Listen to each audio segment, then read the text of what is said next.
নভেম্বরের শুরুতেই সামাজিক যোগাযোগ মাধ্যমে একটি পোস্ট হঠাৎ পশ্চিম আফ্রিকার দেশ নাইজেরিয়ায় উত্তেজনা তৈরি করে। পোস্টটি করেন মার্কিন প্রেসিডেন্ট ডোনাল্ড ট্রাম্প। তিনি দাবি করেন নাইজেরিয়ায় খ্রিস্টানদের হত্যা করা হচ্ছে এবং এই কারণে সেখানে সামরিক পদক্ষেপ নিতে পারে যুক্তরাষ্ট্র। তবে ট্রাম্পের এই অভিযোগ সরাসরি নাকচ করেন নাইজেরিয়ার প্রেসিডেন্ট বোলা আহমেদ টিনুবুর সরকার। জানানো হয়, হামলার কারণে নিরাপত্তা সমস্যা আছে ঠিকই, কিন্তু শুধু খ্রিস্টানদের লক্ষ্য করে হামলা হচ্ছে এমন দাবি পুরোপুরি মিথ্যা।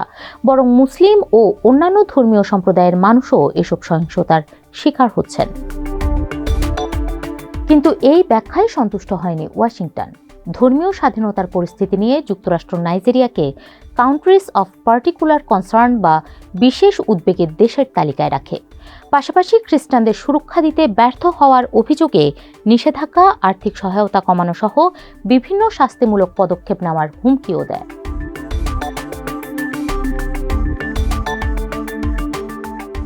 এই পরিস্থিতিতে কঠিন বাস্তবতার মুখে পড়ে নাইজেরিয়া।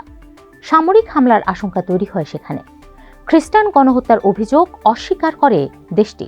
তবুও প্রেসিডেন্ট বোলা আহমেদ টিনুবুর সরকার জানায়, দেশের নিরাপত্তা সমস্যা মোকাবেলায় যুক্তরাষ্ট্রের সহায়তা নিতে প্রস্তুত তারা।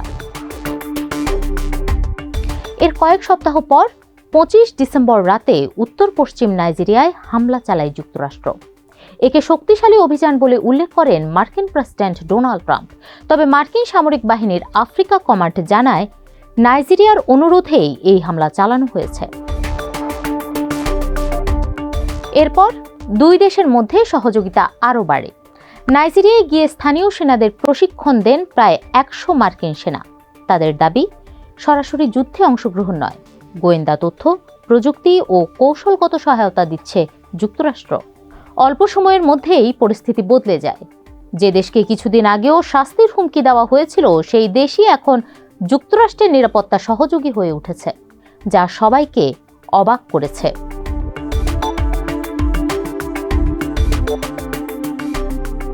যুক্তরাষ্ট্র নাইজেরিয়ার মধ্যকার এই পরিবর্তন পুরোপুরি অপ্রত্যাশিত নয়। SBM ইন্টেলিজেন্সের প্রধান চেতা নোয়ানজে বলেন, নাইজেরিয়ার সঙ্গে পশ্চিমা দেশগুলোর নিরাপত্তা সহযোগিতা নতুন নয়। 1999 সাল থেকেই দেশটি পশ্চিমা সামরিক কাঠামোর সঙ্গে যুক্ত। আসলে পরিবর্তন হয়েছে যুক্তরাষ্ট্রের অবস্থানে। ওয়াশিংটন এখন নাইজেরিয়াকে এমন একটি দেশ হিসেবে দেখছে যেখানে তাদের গুরুত্বপূর্ণ কৌশলগত স্বার্থ রয়েছে। বিশ্লেষকদের মতে, যুক্তরাষ্ট্রের হুমকি কমাতে এবং যৌথ কর্মী দল গঠনে সফল হয়েছে টিনুবু সরকার। জানুয়ারিতে একটি দল গঠন ও ধর্মীয় সহিংসতা কমানোর উপায় নিয়ে আলোচনা করে দুই দেশ। তবে ট্রাম্পের হুমকি থেকে মার্কিন হামলার মধ্যে ঠিক কী আলোচনা বা চুক্তি হয়েছিল তা এখনও অস্পষ্ট।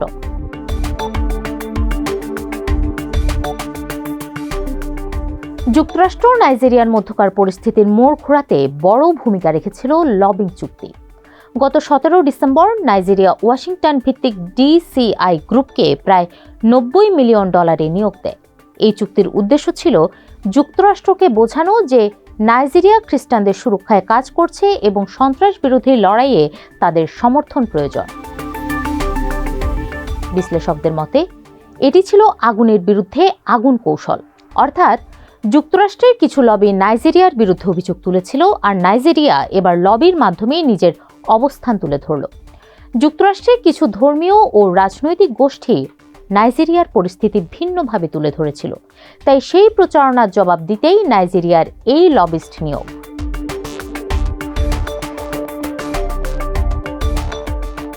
নাইজেরিয়া আফ্রিকার সবচেয়ে বড় তেল উৎপাদনকারী দেশগুলোর একটি। দেশটিতে বর্তমানে প্রায় 10 বিলিয়ন ব্যারেল তেলের মজুত রয়েছে। আর নাইজেরিয়ার প্রতি যুক্তরাষ্ট্রের আগ্রহের পেছনে বড় কারণ নাইজেরিয়ার এই তেল।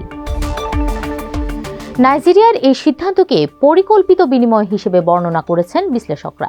দেশটি মার্কিন গোয়েন্দা সহায়তা ও সামরিক শক্তি পাচ্ছে, আর যুক্তরাষ্ট্র পাচ্ছে একটি গুরুত্বপূর্ণ কৌশলগত অংশীদার। সন্ত্রাস বিরোধী সহযোগিতা থাকলেও এটি মার্কিন যুক্তরাষ্ট্রের জন্য সুবিধাজনক, কারণ এর মাধ্যমে তারা তেল নিরাপত্তা নিশ্চিত করতে পারে। মার্কিন লক্ষ্য শুধু সন্ত্রাস দমন নয়, বরং বিশ্বব্যাপী তেলের সরবরাহ নিয়ন্ত্রণেও প্রভাব রাখা।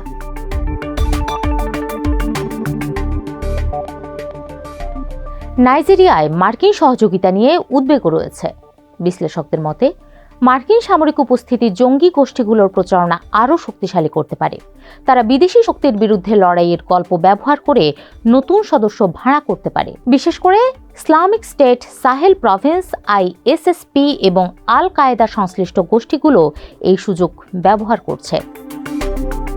এছাড়া দেশের ভেতরেও বিতর্ক তৈরি হয়েছে।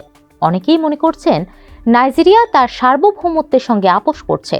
তবু বাস্তবতার দিক থেকে দেখা হলে তিনুবু সরকারের জন্য যুক্তরাষ্ট্রের সঙ্গে ঘনিষ্ঠ থাকা একটি বাস্তবসম্মত সিদ্ধান্ত ছিল। নিরাপত্তা বাহিনী অতিরিক্ত চাপের মধ্যে রয়েছে এবং মার্কিন গোয়েন্দা ও বিমান শক্তি তাৎক্ষণিক সুবিধা দিতে পারে। তবে সতর্ক থাকতে হবে। শুধু সামরিক সহায়তা দিয়ে সমস্যার মূল কারণ যেমন দারিদ্র্য, বেকারত্ব ও দুর্বল শাসন ব্যবস্থা সমাধান হবে না। তাই স্থায়ী শান্তির জন্য এগুলো মোকাবেলা করা জরুরি। কয়েক মাসের মধ্যে যুক্তরাষ্ট্র ও নাইজেরিয়া সম্পর্ক নাটকীয়ভাবে বদলে গেছে। হুমকি, নিষেধাজ্ঞা ও সামরিক অভিযানের আশঙ্কা থেকে এখন দুই দেশ ঘনিষ্ঠ নিরাপত্তা অংশীদার। তবে এই সম্পর্ক কতটা স্থায়ী হবে তা এখন সময়ই বলে দেবে।